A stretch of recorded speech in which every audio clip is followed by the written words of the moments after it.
Buongiorno amici. Talvolta ci si chiede se ci sono dei teologi più moderni che tendono a leggere la Bibbia in un modo più libero dalla tradizione, quella che in sostanza ha costruito sulla Bibbia tutta la teologia che conosciamo. E questi teologi più moderni in effetti ci sono. Io oggi vi voglio parlare di una teologa che è Francesca Stavrakopoulou, che ha scritto un libro, Anatomia di Dio. Io non intendo fare la recensione di questo libro perché ne parleremo ancora anche con il professor Corries, perché ha tutta una serie di aspetti molto interessanti. Preferisco oggi leggervi alcuni brani di questo libro perché così almeno ci si rende conto dell'efficacia di un certo tipo di lettura della Bibbia. Francesca Stavrakopoulou è una teologa laureata ad Oxford, docente di studi biblici e di religione antica all'Università di Exeter e quindi è persona, come dire, dotata di tutti i titoli accademici necessari per parlare ovviamente di questo tema. E allora cominciamo subito e partiamo proprio dal prologo dove lei racconta quando era ancora studentessa e certe cose non la convincevano. Eppure quando leggevo i vari libri che compongono la Bibbia non riuscivo a trovarci questo ipotetico Dio senza corpo, cioè il Dio costruito dalla teologia. Al contrario, quei testi antichi evocavano un'immagine sorprendentemente carnale di Dio come una divinità dalle sembianze umane che camminava e parlava, piangeva e rideva, un Dio che mangiava e che dormiva, che provava emozioni e che respirava, un Dio che era soprattutto un maschio. E questo è chiarissimo. E lei ovviamente interveniva anche durante le lezioni e faceva delle domande, però riceveva delle risposte che non la convincevano. Per esempio dice che uno dei suoi docenti rispondeva: ma il problema non è Dio, dice, rispose il professore, un teologo cristiano assai rispettato nell'ambito, nonché un membro del clero. Il problema sorge solamente quando prendiamo alla lettera le descrizioni della Bibbia. Ecco, ci risiamo. Cioè, non bisogna prenderle alla lettera. Il professore continuò spiegando che le descrizioni bibliche di un Dio dal corpo maschile, che io trovavo tanto problematiche, non erano altro che metafore o addirittura licenze poetiche. Non facciamoci distrarre troppo dai riferimenti al suo corpo, mi disse. Il rischio, secondo lui, sarebbe stato quello di intraprendere una lettura semplicistica dei testi biblici. Non dovevamo fermarci alle descrizioni presenti nei testi biblici. Era necessario andare al di là del testo, leggendo i vari passaggi in filigrana per carpirne le profonde verità teologiche. E dice lei, io trovai questa risposta profondamente frustrante. Questa risposta in sostanza dice che quasi non è importante ciò che c'è scritto, è importante ciò che si può trovare al di là, cioè andare sotto, andare dietro ciò che c'è scritto. E ovviamente quando poi si procede così, ognuno inventa ciò che vuole. E prosegue lei. Egli possedeva tutti gli attributi tipici delle altre divinità del mondo antico.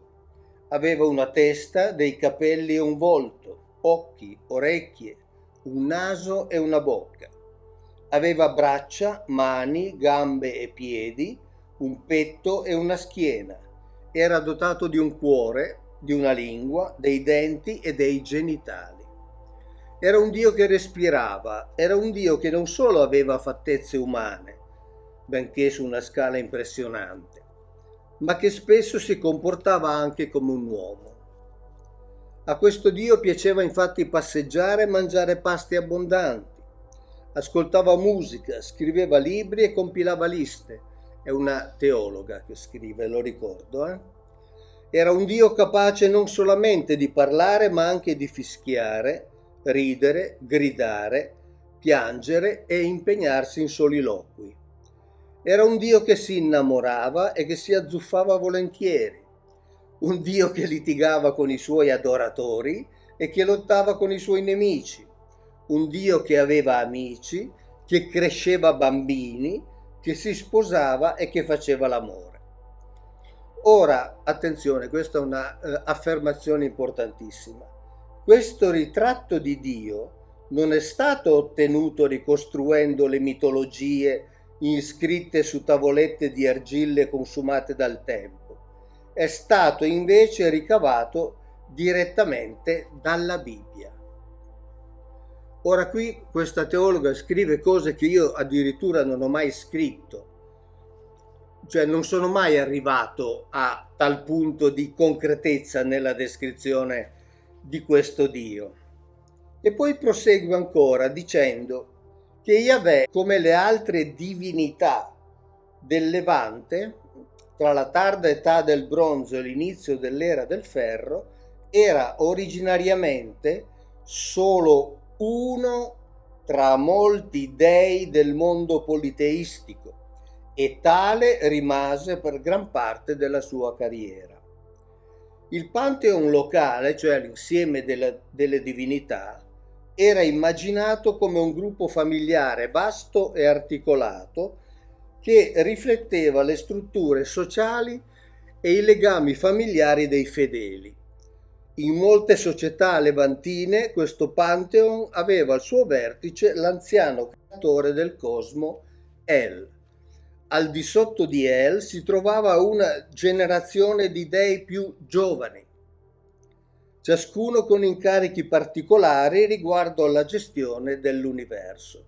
Siamo a conoscenza dei legami familiari di El grazie a un gran numero di documenti databili tra il XIV e il XIII secolo a.C. e rinvenuti presso il sito archeologico dell'antica città-stato di Ugarit sulla costa siriana. El era ritenuto il mite padre degli dei, ormai a riposo dalle incombenze della gestione giornaliera del cosmo, ed era accompagnato dalla sua consorte, la dea madre Atirat. Questa coppia ebbe 70 figli, un termine collettivo per indicare la seconda generazione di divinità. Tra queste ultime trovavano posto la divinità di Ugarit, in pratica il patrono della città, ossia il potente dio della tempesta Baal, sua sorella Anat, una temibile guerriera, il turbolento dio del mare Yam e il dio infero Mot, ciascuno dei quali risiedeva nel proprio dominio ai margini del regno divino.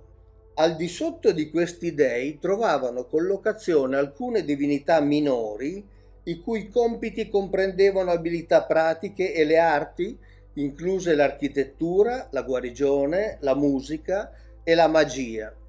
Ancora più sotto, nella gerarchia divina, erano stati alloggiati un gruppo di messaggeri, i famosi Malachim, e assistenti divini che servivano gli dei e che facevano la spola tra i cieli e la terra. Nonostante le differenze di rango, tutti gli dei erano soliti riunirsi in un consesso divino presieduto da El in quanto Dio celeste, con il potere di decidere su questioni di natura divina e mortale. Insomma, siamo all'interno di quel mondo che io vado descrivendo da ormai molti anni. E questa teologa non fa altro che riprendere, in effetti, come dice lei, ciò che appare dalla Bibbia e ciò che appare dai testi del tempo, cioè dai testi della cultura semitica di allora.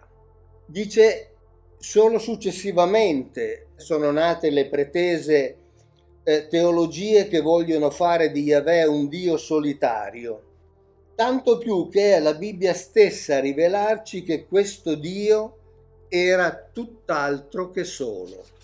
Yahweh non è presentato come sovrano supremo e creatore del cosmo. Egli è piuttosto un'aggressiva divinità minore della tempesta che risiede ai margini del mondo abitato dagli esseri umani in un luogo chiamato alternativamente Seir, Paran e Teman, dipinto nella Bibbia come una landa selvaggia, pericolosa e montagnosa, probabilmente situata a sud, nel deserto del Negev, oltre il Mar Morto, in quel territorio noto come Edom ed oggi conosciuto come Giordania meridionale. Abbiamo ricordato più volte che Yahweh era chiamato Signore del Teman, cioè Signore del Sud, nella cultura ugaritica che si trova nel Libano, cioè si trovava quindi a nord di questo territorio. Tutto questo per dire che in realtà il Dio presentato dalla Bibbia, cioè Yahweh, come dico ormai dal 2010 e sono passati 14 anni, era una delle tante divinità concrete, e lei, la teologa, mette in evidenza il fatto che fosse un maschio, difatti in Esodo è chiamato Ish Milkamah, cioè individuo maschile di guerra, uomo di guerra, e quindi c'è una teologia che in realtà sta cominciando a leggere una Bibbia in modo più libero, cioè libero da quella che è la tradizione che ha elaborato su quel testo tutta una serie di caratteristiche attribuendole a Yahweh, ma sono caratteristiche che Yahweh non ha, cioè caratteristiche spirituali, trascendenti, come l'onniscienza, l'onnipotenza, l'eternità, eccetera. Quindi qui, dice la teologa, dalla Bibbia emerge un Dio estremamente concreto e siamo assolutamente d'accordo. Poi c'è un altro fatto importante, che spesso si tende a negare validità storica alla Bibbia. E anche qui lei interviene, dicendo: dal IX secolo a.C. in avanti le testimonianze archeologiche sostengono l'esistenza durante l'età del ferro dei due regni di Israele e di Giuda. Sappiamo che dopo il regno unitario di Salomone i due regni si sono divisi, quello di Israele al nord e quello di Giuda al sud, talvolta corroborando persino i nomi di alcuni sovrani locali. Le testimonianze mesopotamiche confermano la distruzione assira del regno di Giuda nel tardo VIII secolo a.C. Gli annali mesopotamici attestano la migrazione forzata di alcuni gruppi di elevato rango sociale in entrambi i regni, una consueta strategia imperiale volta a impedire sollevazioni locali. Infine esistono prove sufficienti per sostenere che alcuni esiliati fecero in effetti ritorno da Babilonia a Giuda durante i tardi VI o V secolo a.C. Tuttavia è bene ricordare che il materiale extrabiblico segnala le forti limitazioni della rappresentazione biblica del passato. Ho sempre detto che la Bibbia è una sorta di bignami. Per noi è un grande volume, in realtà è una sorta di storia estremamente sintetizzata di racconti molto più ampi, molto più vasti che invece hanno scritto altri popoli, e la teologa conferma questo. Dice tanto che la Bibbia non può essere considerata un registro storiografico completo. In effetti la Bibbia non è completa, la Bibbia racconta il rapporto tra quel popolo Israele e il suo governatore Yahweh, che abbiamo visto anche per questa teologa essere un individuo maschio molto concreto, assolutamente concreto e non spirituale. Nei due libri dei re, ad esempio, un sovrano del regno settentrionale di Israele nel IX secolo a.C., di nome Omri, viene presentato come una figura di importanza marginale, il cui unico risultato politico degno di essere ricordato fu la fondazione della nuova capitale Samaria. Eppure l'iscrizione rinvenuta su una stele fatta erigere da Mesha, re della vicina Moab, celebra la riconquista di una considerevole porzione di territorio moabita in precedenza sotto il dominio di Omri, re di Israele, e del suo successore, entrambi i quali avrebbero oppresso a lungo Moab. Della stele di Mesha abbiamo già parlato e abbiamo detto come sia un documento extra biblico che conferma ciò che racconta la Bibbia. E Mesha è un re che è citato nella Bibbia, è conosciuto nella Bibbia.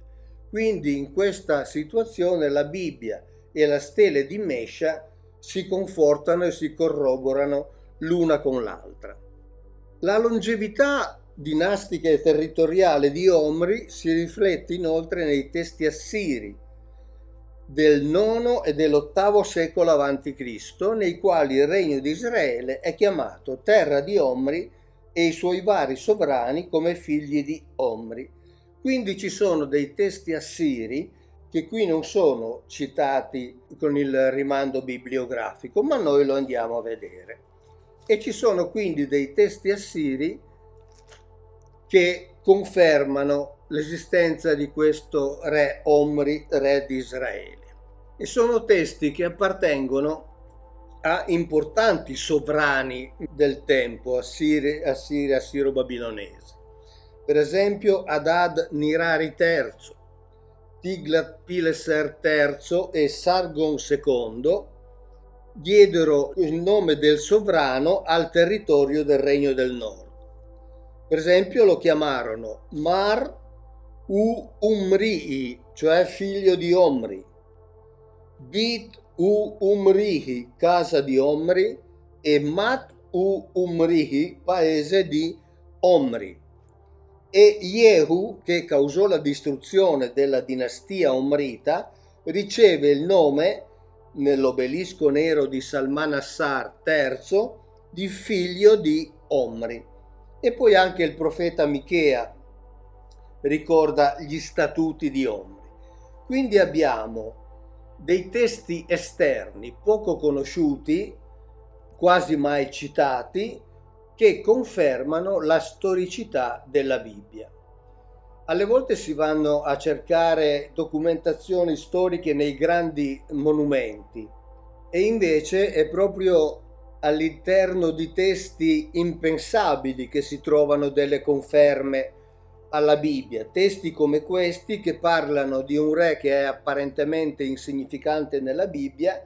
Perché apparentemente insignificante? Perché la Bibbia cerca di limitarne l'importanza per il semplice fatto che, lo sappiamo, da un certo punto in avanti tra il regno di Giuda e il regno di Israele non correva buon sangue, quindi tutto ciò che apparteneva al regno di Israele era, emarginato, perché poi la Bibbia è rimasta e si è sviluppata nel regno di Giuda. E allora che cosa dice la Bibbia, in particolare il primo libro dei Re nel capitolo 16? Nell'anno 31 di Asa, re di Giuda, Omri divenne re su Israele. Regnò 12 anni, di cui 6 a Tirsa. Poi acquistò il monte Samaria da Semer per 2 talenti d'argento. Costruì sul monte e chiamò la città che ivi edificò Samaria, dal nome di Semer, proprietario del monte. Omri fece ciò che è male agli occhi di Yahweh, fece peggio di tutti quelli prima di lui. Quindi la Bibbia in sostanza gli dà poca importanza perché, il comportamento di Omri non era confacente alle leggi, alle norme, alle regole dettate da Yahweh, ma si rivolgeva anche ad altre divinità. Ciò che è importante quindi è capire che le testimonianze archeologiche confermano, dice la teologa, l'esistenza di diversi templi dedicati a Yahweh nel corso dell'intero primo millennio avanti Cristo. e la longevità dinastica e territoriale di Omri si riflette in questi testi assiri. Quindi abbiamo da un lato la rivalutazione finalmente ufficiale fatta da una docente universitaria, ma ce ne sono altri, ma mi piaceva citare questa per la coraggiosa chiarezza con cui questa teologa parla e scrive. Abbiamo la conferma dell'esistenza di Yahweh come individuo maschio, individuo carnale, l'esistenza di Yahweh come una delle tante divinità, probabilmente una delle tante divinità giovani esistenti in quel tempo, e quindi Yahweh doveva probabilmente anche essere molto duro col suo popolo perché doveva dimostrare di che cosa era capace. E dall'altra abbiamo delle testimonianze, in questo caso non archeologiche nel senso di palazzi o altro, ma delle testimonianze filologiche attribuite agli scritti, l'abbiamo letti, di importanti regnanti del tempo, che citano uno dei tanti re di Israele citati nella Bibbia. Quindi man mano che si va avanti, la storicità della Bibbia collocata in Israele ovviamente diventa sempre più evidente, ed è interessante notare come appunto questa storicità si trovi qui, sì, possiamo dire quasi in filigrana, cioè si trovi all'interno di testi impensabili, di testi che mai potremmo immaginare che parlassero di Israele, e invece lo fanno e nominano uno dei re che per la Bibbia era un re scarsamente importante. Invece per questi testi, a partire dalla stele di Mesha e poi i testi che abbiamo letto adesso di questi regnanti assiri, era un re importante che ha combattuto anche battaglie importanti, che ha conquistato dei territori, che poi a sua volta è stato sconfitto. E allora tutto il discorso che stiamo facendo è importante per questo motivo, cioè la Bibbia è un libro di storia, un libro, come abbiamo visto, incompleto perché racconta soltanto la storia che conveniva raccontare agli autori biblici, o meglio che gli autori biblici volevano raccontare per magnificare se stessi, per magnificare la storia del loro popolo, ma è un libro di storia. Ed è un libro di storia che ci aiuta a comprendere anche ciò che sta succedendo ora proprio in quel territorio, ma avremo modo di parlarne ancora. Ciao, grazie e alla prossima.